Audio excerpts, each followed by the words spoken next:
Hello there, it's Jay here from Jay's Vintage Junk, and if you haven't probably guessed already, we're going to crack on with the Ti-99 4A. If you remember in the previous video, we tried firing this thing up and actually made up a proper component lead for it.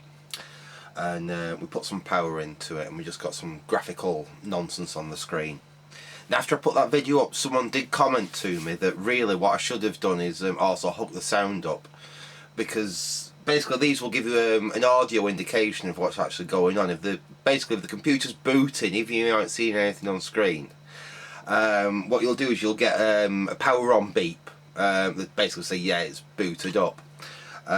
So what I've done, I've connected it back up to the monitor and everything, and I have actually hooked the audio in. So if we power up, we'll switch the monitor on. I've got all the Ti-99 connected up. With power on now. There we go. We've got our graphical glitches like we had last time, but as you can hear, we've got a long, continuous tone coming out of the computer as well. Switch off is rather annoying. So that's where we're at. This is very, very reminiscent of the one that Adrian Black on Adrian's Digital Basement was working on, and I can't remember the other name of the chap. Some chap in Europe that's done some good videos on repairing these as well. Cannot remember his name off the top of my head, but I've referred to quite a few. I've been watching basically the series of the videos that they've done on the Ti-99, so I've got a reasonable idea what to expect, what to get into in this thing. So what we'll do is I'll get the camera reset now, and we'll get this thing cracked down, and get it out of the actual case. And first thing we'll do is we'll check some voltages on the power supply, make sure we've got something sensible coming out of the power supply. And then we can crack on and do some more serious investigation.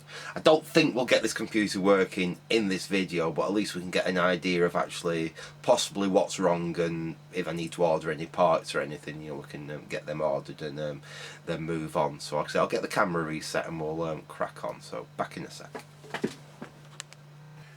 Right, okay, there we go, we're all unplugged and we can crack on with this thing. So just have a look underneath, and we have a set of screws there, one there, one is that screw. I think there's one down there and one there by the look of it. So let's grab a suitable screwdriver and let's get these screws out.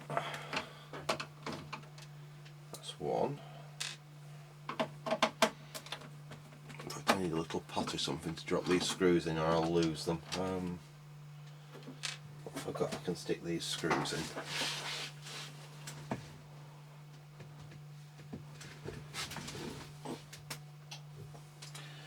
I'll have to use that for now. I'll find something decent to put them in after. Right, let's crack on.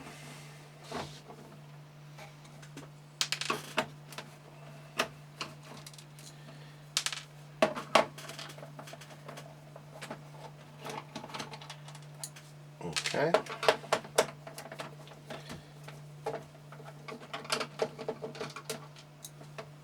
We've got one more here.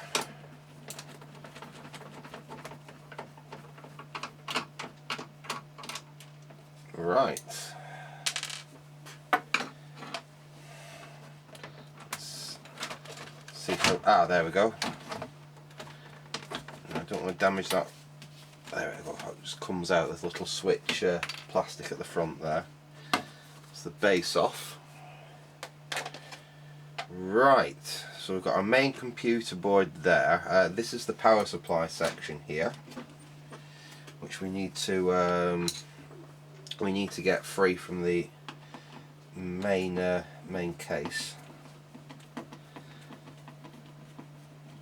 That's one screw.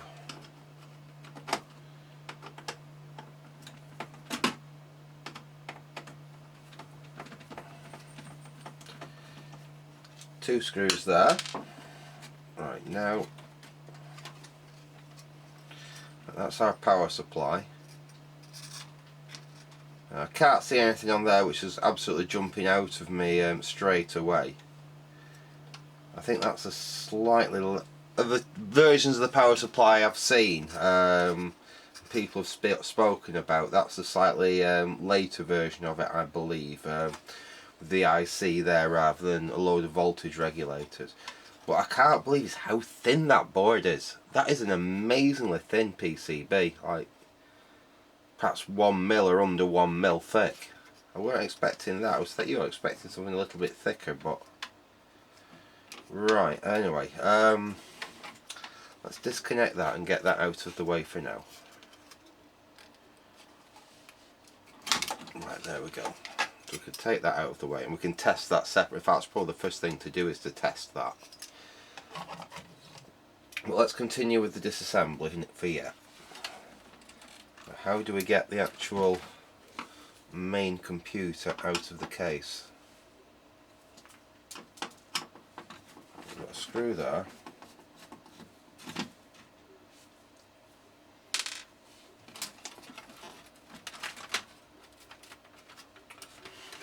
There's a screw in this corner here.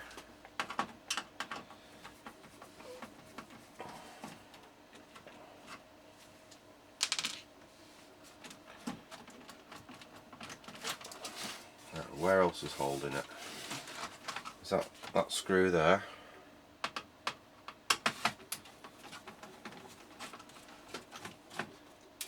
Okay, is that it? Yeah, that appears to be it. Oh right, and then we've got the keyboard connector, of course. Let's have a look at that. Be very, very careful. Ah, it looks like something that's not too breakable. There we go. Nice pin header there. That's nice. You're not going to break that too easily. Thank God for that. Right, so we can get that out of the way for now. We've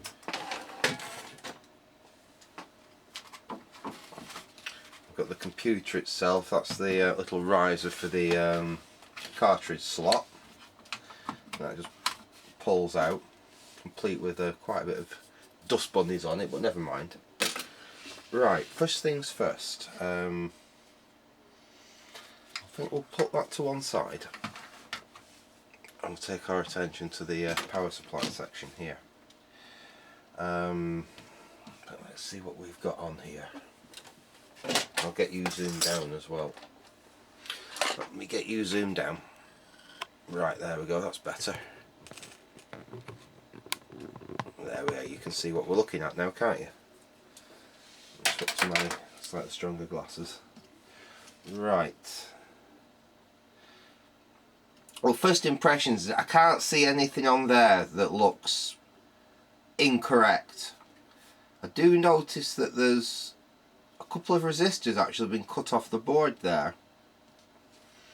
If we look here, there's a wire link there, there's a wire link there, and I presume there were wire links or resistors there, and they've actually been removed. You can see where the legs are still in the board and it's just been cut off flush with the board. I'm not sure what's going on there. Apart from that, I can't see anything that looks untoward.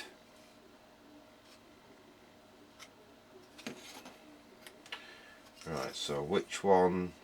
That pin there is our ground pin. I can tell that because that pin is connected to the ground leg of that big capacitor there underneath on the board. The trace basically goes around and it connects. If you look, it goes around that pin there and it connects to the next pin along. So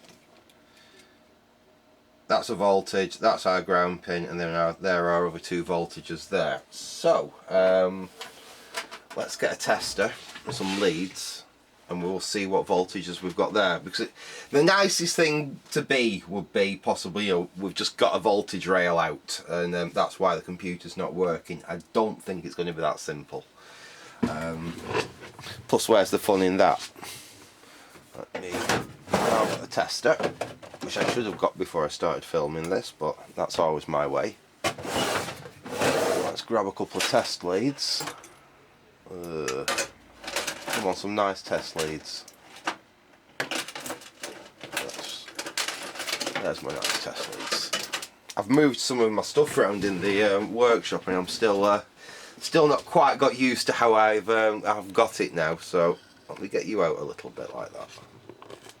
There we are. That's nice. Now you can see the tester as well. You see. Right. Swap to these guys. There we go. And what we'll do is connect this up.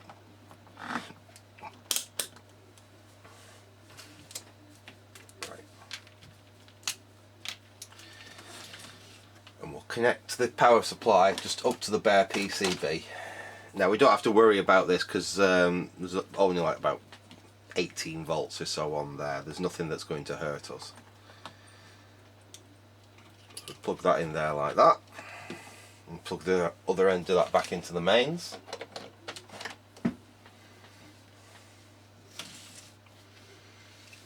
Right, if we switch on,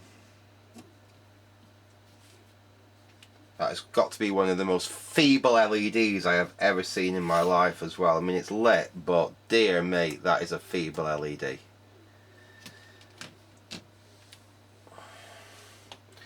Right, let's see what our voltages are. So we know that pin there is our ground pin. So let's try this first rail there. And we've got a nice 5.2. It's a teeny bit high, that, but bearing in mind we've not got any load on the circuit either, so that should come down a little bit when it's actually seeing the load of the computer. Let's try the next one. 11.92, that's our 12 volts line. Like I said, a teeny tin slow, but it's nothing at all to be worried about. That's absolutely fine. And next, there's our -5 volt rail, and that's absolutely bob on, -5.01. So really 5.22 then our 5 volt. Yeah, that actually, I'm not at all worried about that power supply. That power supply is perfectly happy, really. I'd like to see that 5 volts line just come down a tinsy little bit. In fact, we could try that now. We can put the actual computer board in and just see whether that 5 volts will come down a tiny little touch. I believe on the other version of this board there was actually a trim pot, so you could tweak it. It doesn't look like this version. I think that was the earlier version. I don't believe this version with that switching regulator on there actually has the trim pot on it. Let's power this thing. Let's give it some power to the computer as well, and then we'll just check that again, and we will see whether that's perhaps come a little bit down once it's got the load of the computer on it.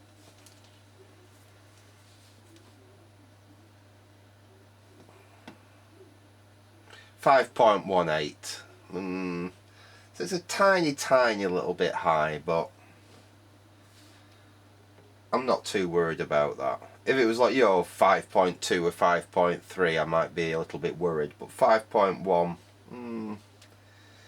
so I'd like to see it closer to 5.0 something, but seeing as there's no trim pot on this power supply, I think we're probably about there with it. Let's just pop that out of the way for now. We'll disconnect the power supply.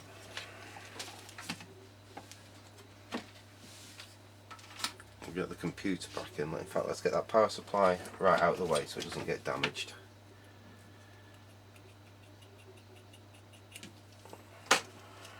Get that right out of the way. Really, at this point, we should grab the anti-static because we are going inside. We're going in. Right, okay. Now, this is some serious shielding that they put on these computers. I believe we have to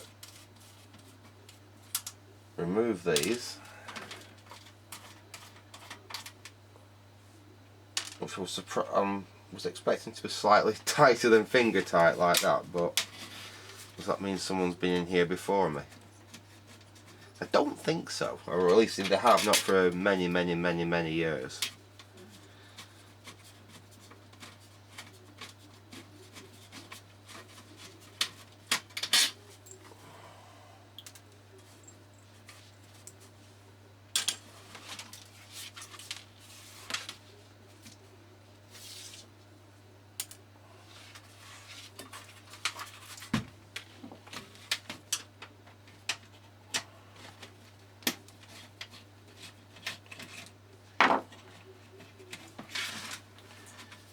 Off, that off, that off. Right, let's get them out of the way. In there. Now, I think we just pull these off. I think that's it. Yep. There we go. We're in.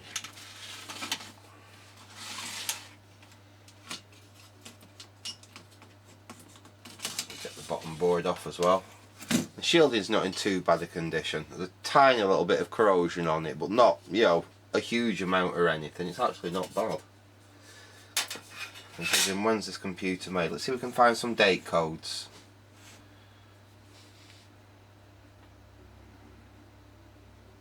I'm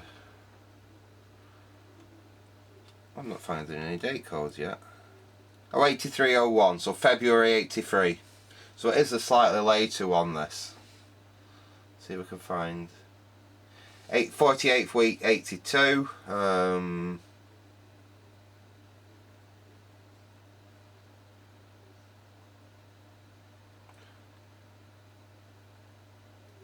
Some of these I'm not actually seeing a date code on them, but has any of the RAM got a date code on it? 41st week of 82. So yeah, we'll clean the thermal paste off the top of the VDP there, the video processor, just so we can have a better look at it. But I can already see straight away, my god, that's been running very hot. All the legs on that VDP are basically purple. That's an indication that the metal has got rather warm.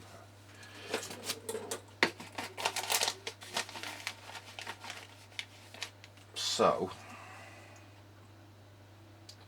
and that thermal paste, dear me, that thermal paste on there, that's baked.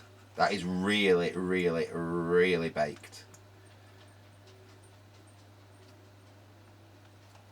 You know, it's no longer thermal paste, put it that way. It's gone.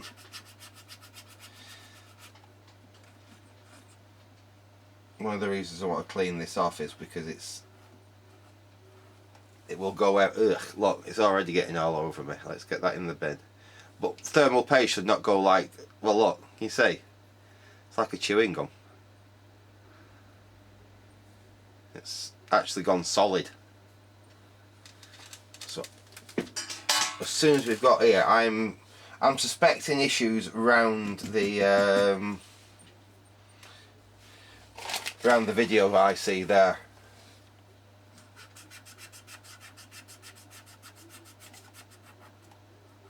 Let's get the rest, as much of this off as we can.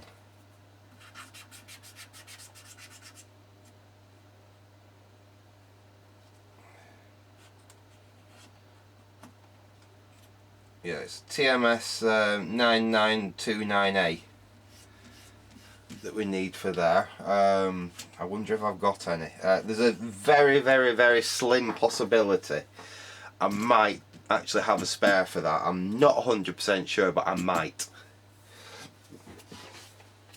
I suppose what the best thing I should do now, really, before we go any further, I think we're going to need Mr. Oscilloscope for this. What I'm going to do is go and just fish out the pinouts for like the main CPU, the VDP. This 2 of these are the ROM, and 2 of these will be the scratch pad RAM, the very small bit of SRAM that's used by the 16-bit processor directly. In fact, I think those 2 are the ROMs, them 2, and I think those 2 are the SRAMs. So it'd be handy to have just a pin out for those, especially for like the SRAMs. Yeah, I think that's what I will do. I think I will. In fact, did I get that the other way around? I think those might be the ROMs and those might be the SRAMs. Did I say it the other way around? I can't remember. Yeah, MCM. Yeah, those are the SRAMs. Those 2 there. Those are the ROMs. So like I say, it would be really nice to get a pin out for those. It'd make doing some diagnosis a lot easier. Pin out for the 4116 RAM I already have. Pin out for like the 7400 series and stuff like that. If I haven't got, it's very easy to get. But I will have a quick search. Print out the pin out for that. Print out the pin out for that. Oh, and then we've got the GROMs, haven't we? I can't remember which of these chips up here. I think one of them's a sound chip, and the others are these GROMs, which are these graphical ROMs. There's something a bit weird and a bit Texas Instrument kind of specific. I don't think they were really used in any other home computer that I know of. It's not a technology that I'm familiar with. I know that the addressing and the way you read out a GROM is different to the way you read out a ROM or an EEPROM. I think one's sequential and the others... there's differences, and I'm not that well up on these things to really explain it or really go into it. I think, like I said, Adrian Black on Adrian's Digital Basement did go into it fairly well, and I think he also said there was other people have done some fairly in-depth, detailed descriptions and diagnosis on them things. They could be an issue if they're faulty, because I believe the only thing I could really do is get them out of another scrap Ti-99 4A. But let's not go there. First thing I'm thinking of straight away with, like I said, with what I've found so far is that has been running very, very, very hot.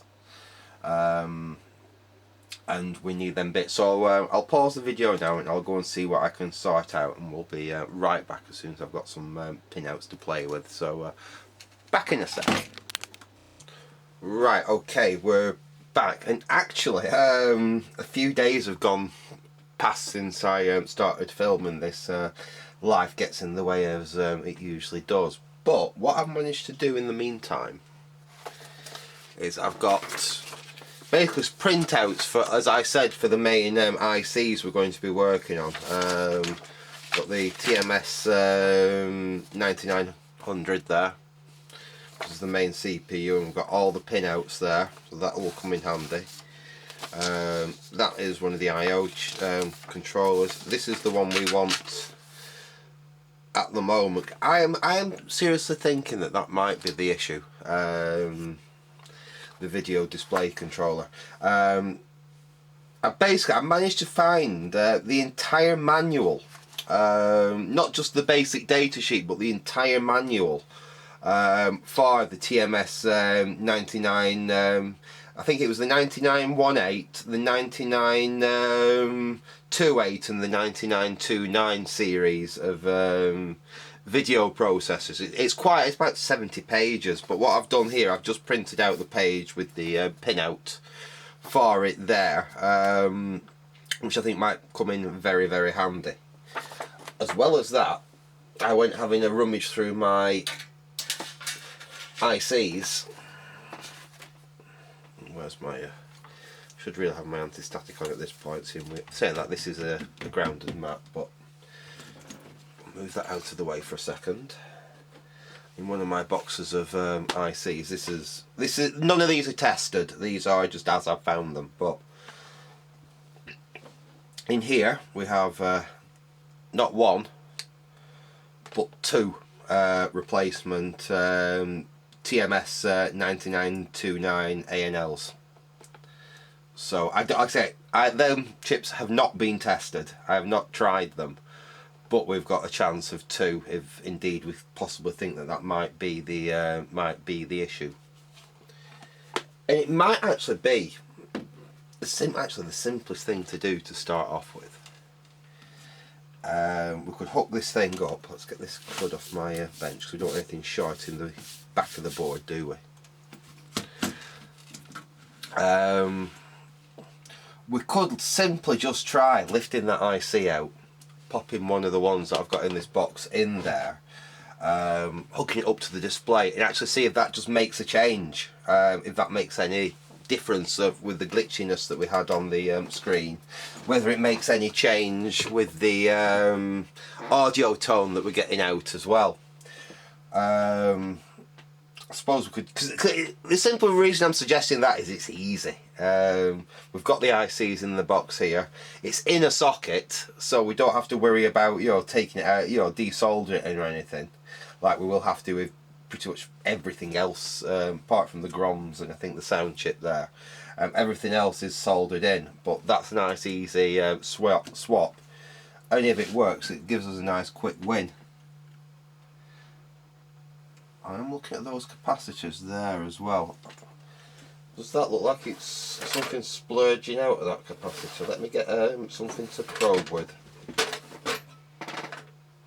I need them anyway.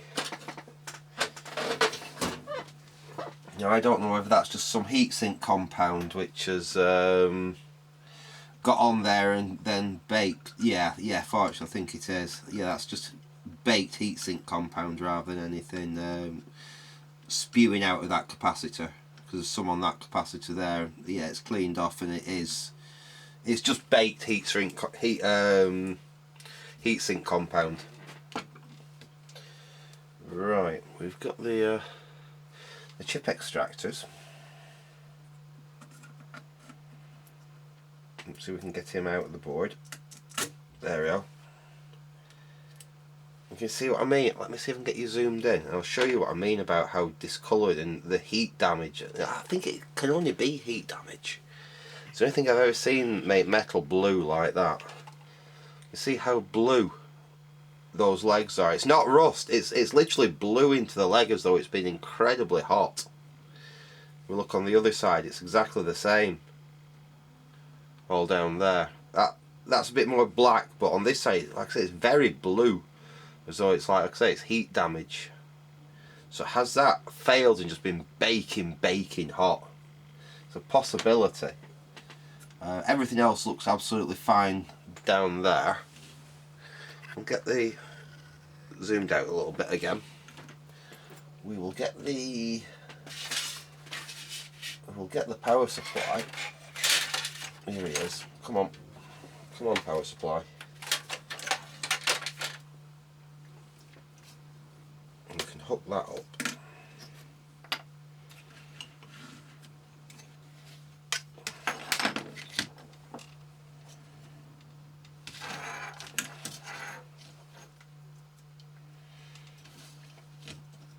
So we know this power supply seems to be working quite nicely, so let's get that connected up that way on into it. There we go. We can easily put power up that. In fact, where's our power lead for that? That's here. So we can plug them in. Right, we can power the board up. In fact, that'd be interesting. I think we'll just get a blank screen, but let me get the video lead. I'll leave the monitor up the top there, and I'll just take us up to it if we see anything interesting. But I'll plug that in there, and I'll switch the monitor on. There we go. Now with nothing in there, I'm guessing we shouldn't get any video at all, but we should still get like an audio, some kind of audio beat, because the sound chip will just be free running. Let's see. Let's power up. And we get absolutely nothing. Interesting. Like I say, I was expecting to get some kind of audio actually, but without any sound chip in there at all.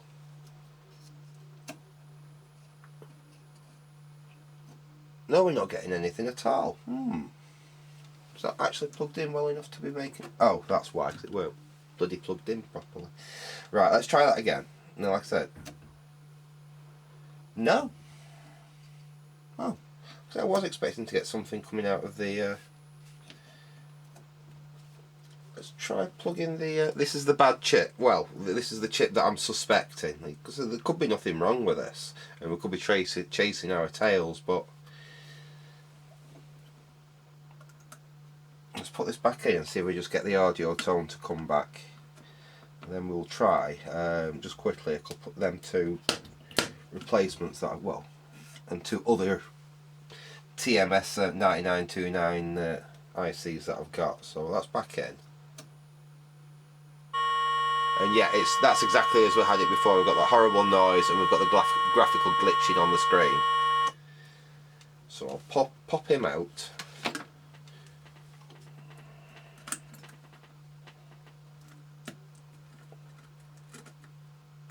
There we go.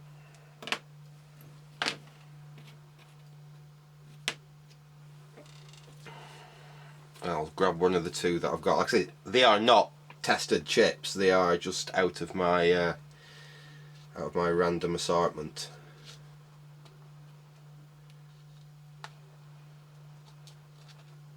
Okay.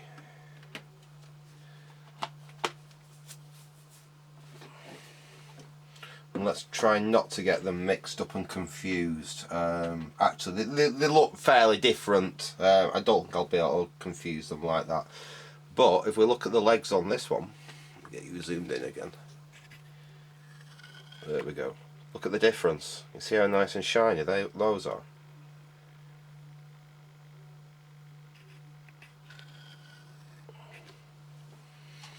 So, let us plug him. We'll plug him in like that. Let's switch on and see if it makes a difference.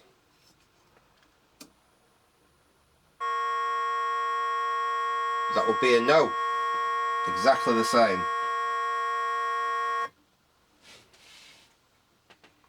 It doesn't seem to be getting hot, but we didn't really have it on long enough to... And the graphical glitching and everything was identical. There was no change at all to any of that.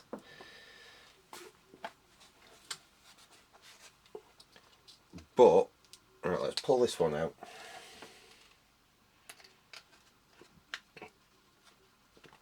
This is the second one that I have. Interestingly, very interestingly, this one. If we look at the legs on this, this is also really tarnished. If we look there, those legs don't look nice. In fact, they've got a couple of bent ones we'll have to straighten out before he goes in the board, but they look as bad as the one we actually pulled out of this computer. So we might be barking up the wrong tree here. We might be oops, there we go, get you back out. Like I said, we might be completely barking up the wrong tree here. Because if we don't get any change with all three of these in, I'm guessing it's possible that there's nothing wrong with this and we're actually, like I said, the fault's elsewhere.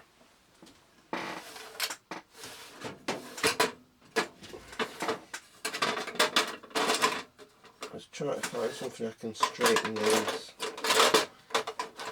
Where have they gone? Ah, there they are.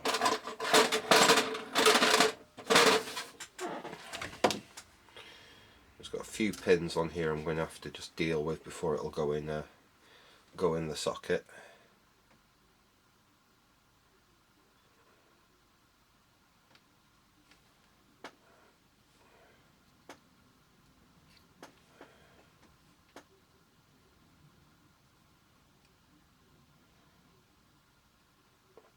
All these ICs are the ones that I got in a massive job lot that I bought on eBay many years ago.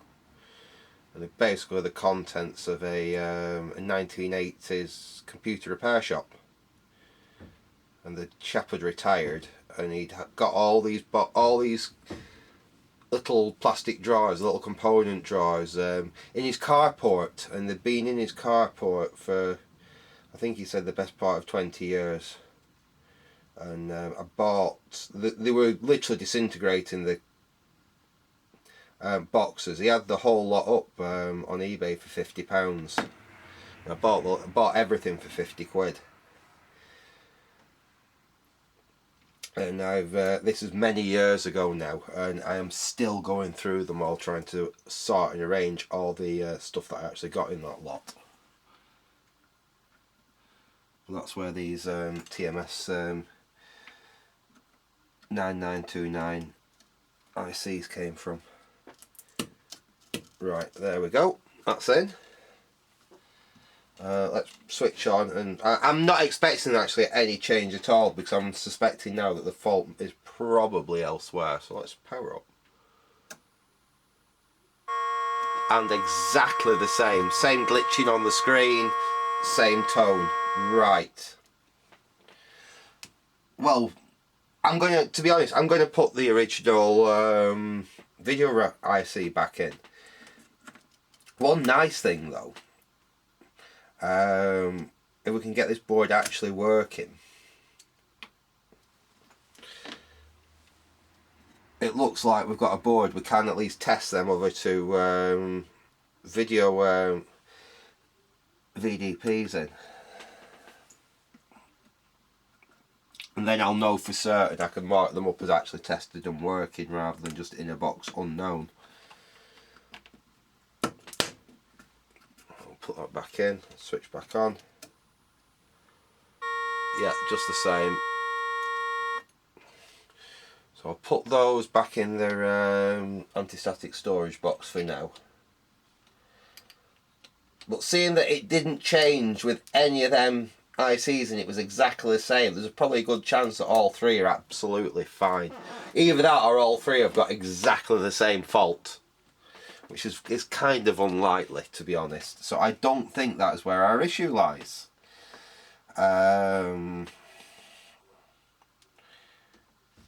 It could be something with the SRAM. It could be the processor. It's going to be a case now. I think we're going to have to dig the scope out and start, probing round. In fact, yeah, I think that's what we're going to have to do. Bear with me a second, folks. I'll get the old oscilloscope out. I'll get you reset a little bit so you can see what we're doing. And I think we're going to have to start doing a bit of scoping round on this board, see what's running, see what's not running, make sure our clocks are working and things like that. Okay, so I'll reset us and we'll be back in a sec. Right, okie dokie. I've got the scope set up, and we'll start with the actual the heart of the beast, the CPU. So I've got the printout for the pinout for the CPU here. I'll put that where I can see it. Get the old anti-static back on.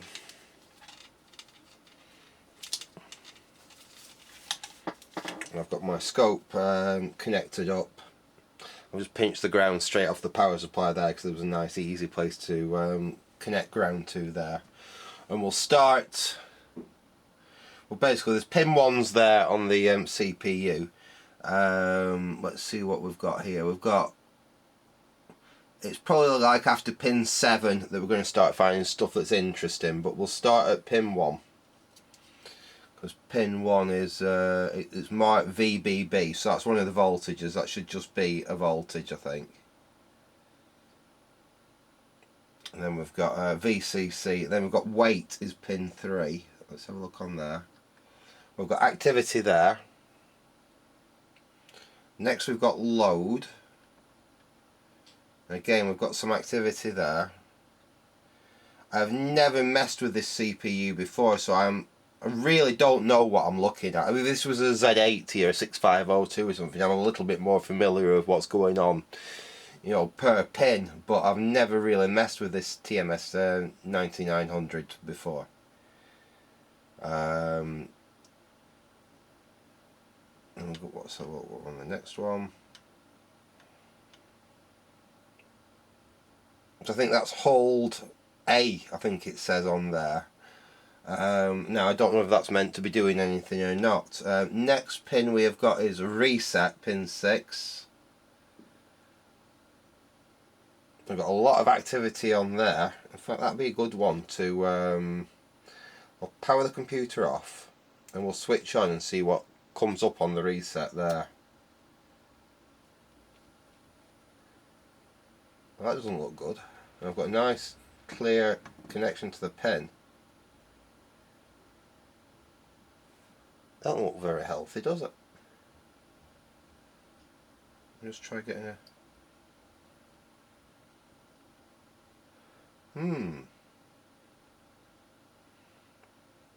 Now, does that look right to you?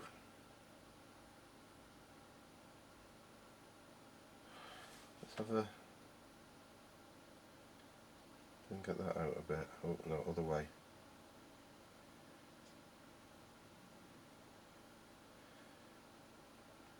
I'm not sure if that looks right for a reset signal or not, to be honest. Let's carry on down and see what else we can find. Next we've got IRQ, pin 7.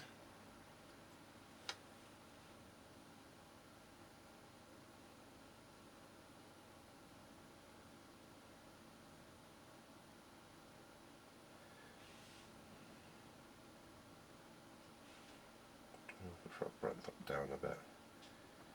Now that's probably alright, isn't it?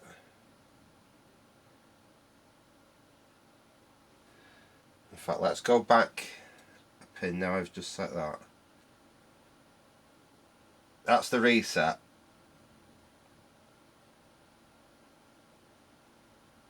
No, I've definitely got something triggering there. That is pin 7, which is IRQ. Then we've got 2 pins which I'm not sure what, I think they just marked 1 and 2.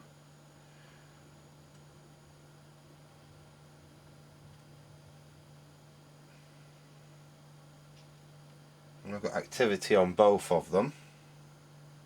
Now we've got address lines. Okay. Address line A14.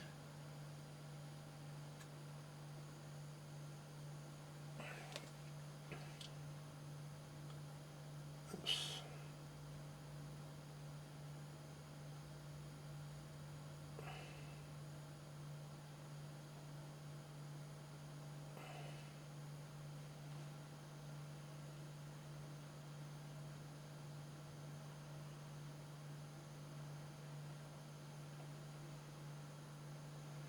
Try and get that so it just looks a bit.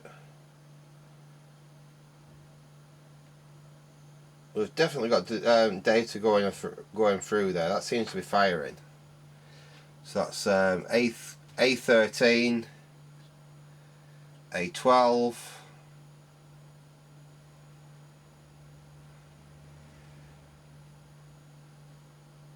A11,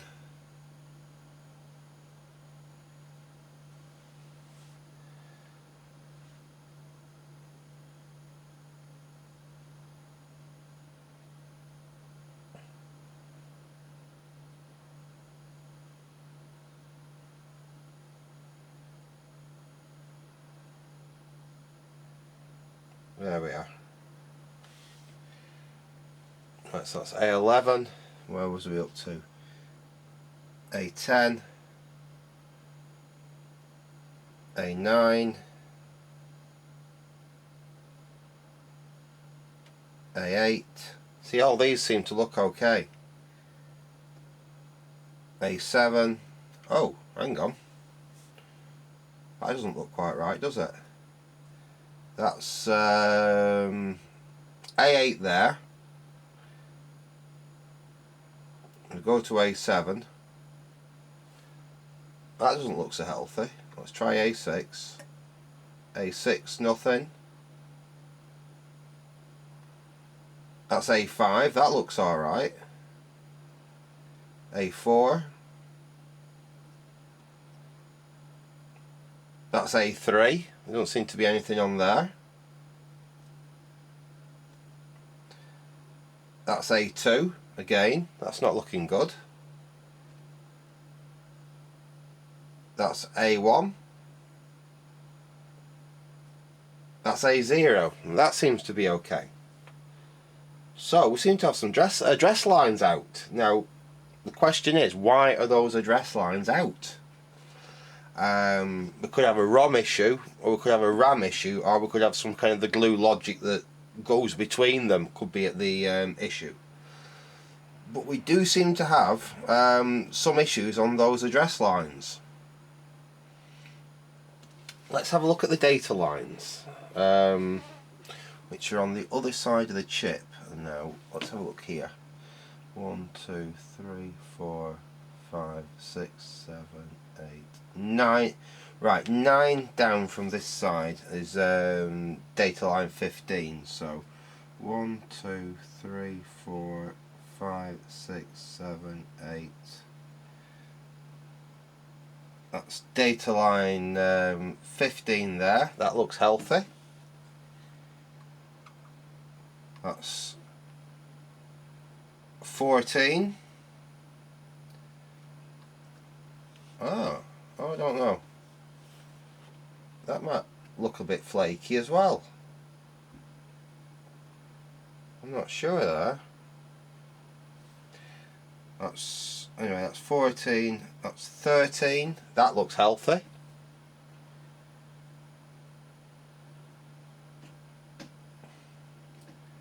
$12.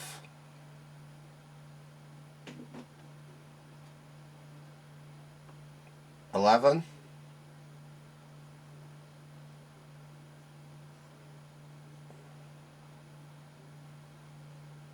10. Again, these are all looking okay.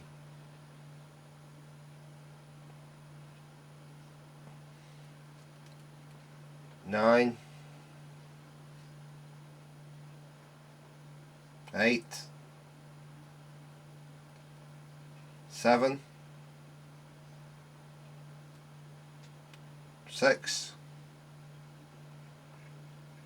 5. 4. Oops. 4. 3. 2. 1.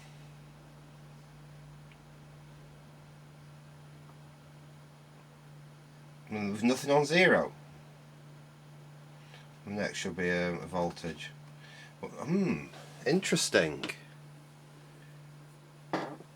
So we seem to have a couple of data lines out, but we seem to have a few address lines out as well. Now, does that mean we've got a bad processor, or is, like I say, is it something pulling those lines down and stopping them actually working? And I'll tell you straight away. That's interesting. That SRAM chip there is considerably warmer than that SRAM chip there. If I put my finger on that, you can just feel a tiny little bit of warmth coming through.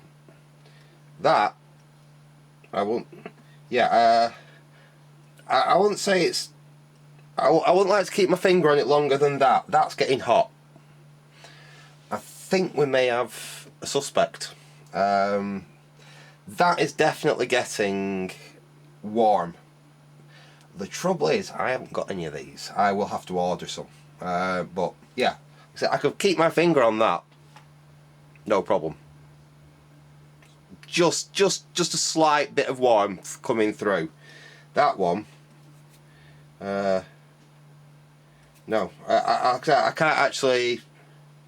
If I kept my finger on it much longer than that, I'd start burning myself. It's getting actually quite hot, that. So I think we've definitely got an issue there. But let's have a scope round, see if there's any different. Obviously, there's going to be different data going between the two, because I think this is basically the scratch pad RAM. This 128 bytes of memory that the processor can talk to directly, actually on a 16-bit bus. So one of these will be the high bits, one of these will be the low bits to make the full 16 bits up. But yeah, like I said, that one, let's just have a quick play around. In fact, where's the data sheet for this? Because I did pull out some data for these as well. Ah, here we are.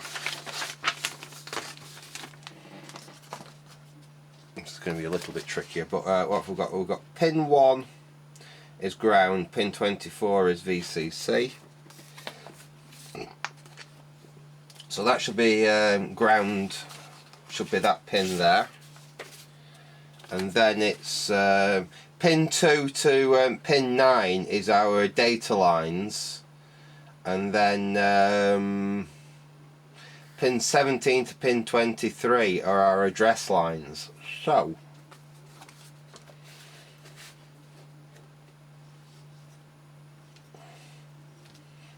you can't see the screen there now, that was rather silly of me, weren't it? So that'll be ground there. This should be D0. We've got something there. Let's check on this. And there. Let's just go down.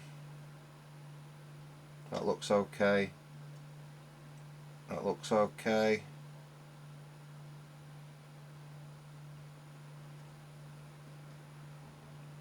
In fact, let's just go down this chip. So we've got, how many do we have? D8. So that's D0, D1, D2, D3, D4, D5, D6, and D7. They're all there on that IC.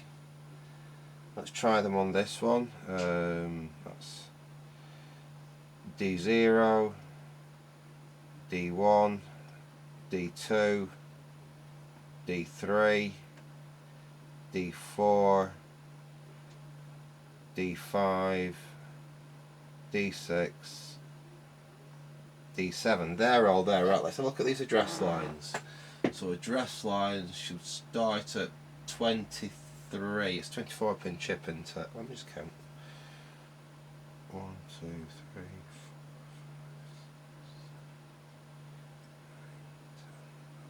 4. Yeah, 24 pin chips. So address line A0 should be that pin there. So that looks okay. That's A0, A1, A2, A3, A4, A5, A6, A7. That seems okay. Let's try on this. Like I said, this is the one that's getting hot. So we've got A0, A1, A2, A3, A4, A5, A6, A7. Well, they all seem okay. Well, yeah, that is definitely getting quite a bit hotter than that one there. RAM wise, yeah, they're about the same temperature as that, but that is getting significantly warmer. I suppose what I'll have to do then, really, I'm suspecting we may have an issue with that for the simple fact it is getting quite warm. I'll just switch the board off now.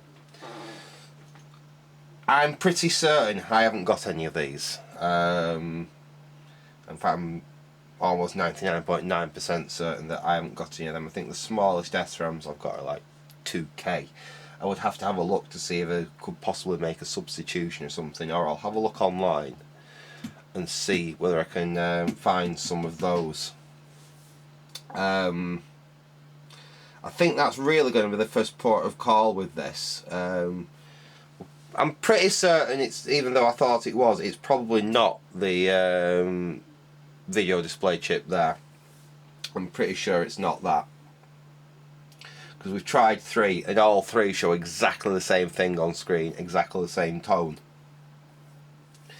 I don't think it's any of the 4116 RAM up there. It's possible, but all them are remaining cool. None of them are getting hotter than any others. Like I said, we could have a fault with them. We could end up pulling all them out and testing them, but I think I'd like to get a replacement for that first, and see about swapping that out. Like I said, it's a shame I don't have any of those in stock, or else I'd just put some sockets in and we'd try some substitutions. I was hoping I'd see some. Well, we saw on the chip, that's the only other problem. Have we got a bad TMS 9900 CPU? So we did see when we was looking at the address lines on here, there was some issues. We weren't seeing activity, but then again we saw it all on. I'm a little bit confused at the moment. In fact, what I'm going to do, I will end this video here and I'll put this video up, and then people that might have messed with these in the past can watch my video and perhaps give me some suggestions, some pointers. In the meantime, I'll see if I can track down, because that, by the simple fact that that is getting warm, much warmer than that and you know, the 2 ROMs and the other SRAM, makes me suspect that if that hasn't failed already, there's a chance that it's marginal. So we'd want to swap it out anyway. So yeah, I'll see about seeing if I can find a replacement for that. In the meantime, like I say, I'll get this video up and we can let you lot have a peruse over it. See if you can spot anything, any suggestions. All suggestions are greatly welcome when I'm, like I said, this is not something I've worked on before.